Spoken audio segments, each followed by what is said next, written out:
Today in Mom's Kitchen, we're making baklava.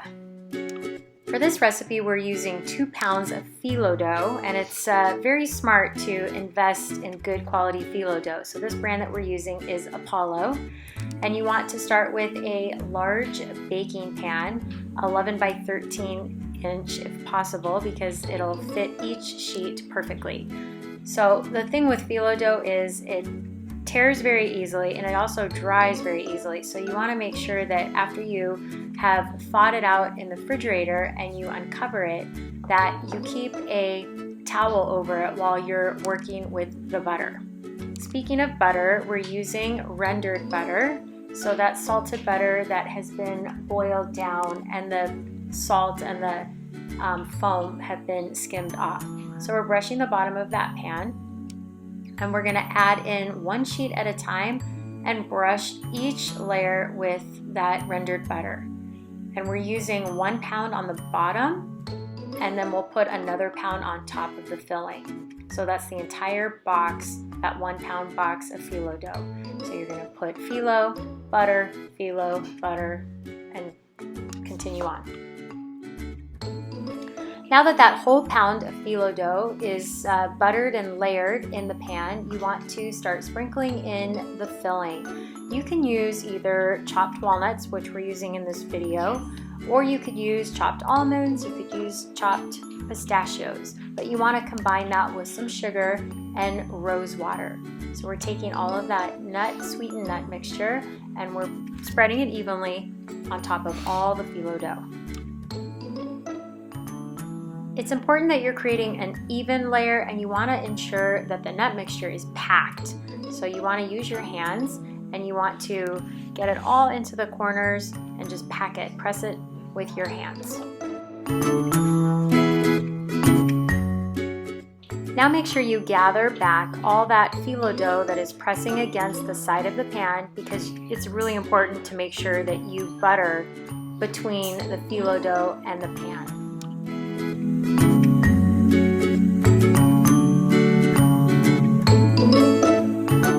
Now we have that other box, 1 pound of phyllo dough, and we're going to start the process again of layering phyllo dough with butter, phyllo, butter, phyllo, butter, until the pound of phyllo dough is sitting on top of all of that nut mixture.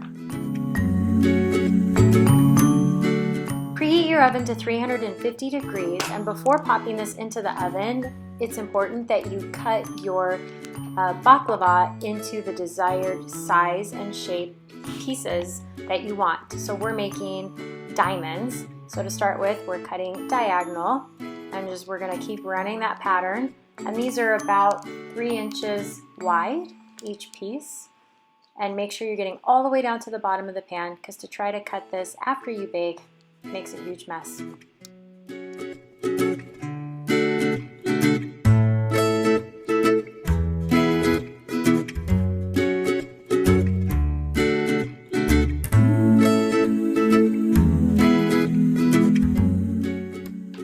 This bakes at 350 degrees for about 10 minutes or until you can see the butter is bubbling. At that point, carefully remove it, cover it with foil, and bake it for another hour at 250 degrees.